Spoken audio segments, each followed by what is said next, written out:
Hey everybody, it's been a while since I've made a video, so I figured I would read part of my journal entry for today, which is April 8th, 2022.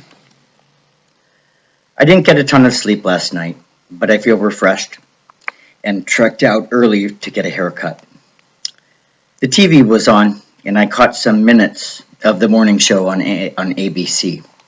Good news, the housing market is still red hot. If I decide to move, I'd likely get a camper and finish the last 18 states to spread the word about electronic harassment and R&M to governors, and hopefully set up appointments with the senators if they are in town and not in Washington, D.C. I did 30 capitals and gave letters to 30 governors asking them to address the electronic harassment and neighborhood harassment that's been going on in my neighborhood, because the FBI has not responded at all, and I've now sent them 69 tips about harassment and profiling and discrimination by the Columbus Police Department.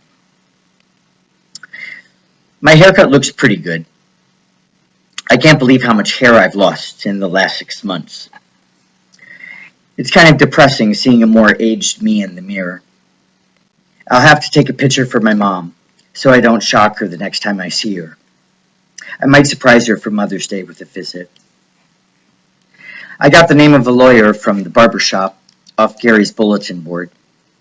As I was leaving, he mentioned seeing my ex-neighbor Jason in the shop, and I mentioned I sent her wife Abby a message on Facebook last evening. What a coincidence. He also painted the faux brick wall divider in the shop a really nice gray-purple color. It looks great. I offered my services for the additional walls he wants done. I might get some other painting gigs from customers who are getting their hair cut. I'm always thinking of the next thing, not the one thing. I've been through hell the last few years, but I'm ready to make a splash regardless of what it is. Being targeted is a fact of life. It's not a lifestyle. Were I to have different captors, it may be different, and I would likely go on disability, but that's not the case today. Things could always change, though.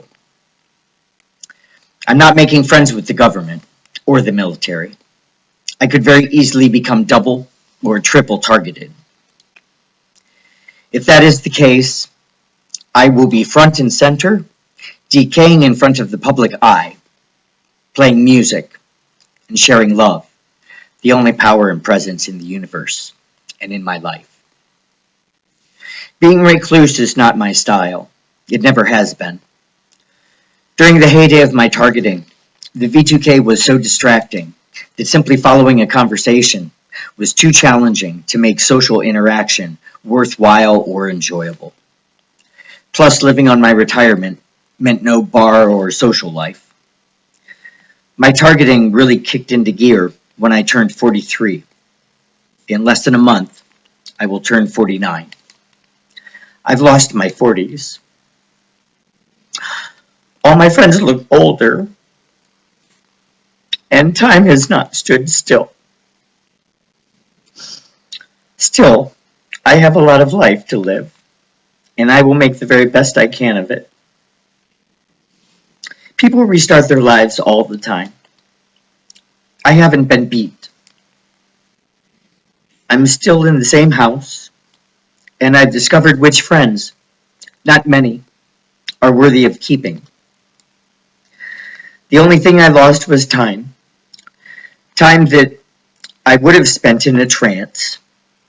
I've awoken, and I do have a voice, and I plan to use it. I'm not ashamed of being a Thai, and could care less what other people think about me. I feel sad by their ignorance, and I am an educator after all. I'm every perp's worst nightmare. Their goal is destruction, and I make construction. I have an incredible story about neighborhood haters I've caught doing crimes, A worthless police force who created a diagnosis to please a phone call happy neighbor, an invisible federal government, rejection from all the people I thought I could count on, and dealt with intense electronic harassment that destroyed my mouth, probably because I speak my mind. Have a good day, everybody, and keep smiling.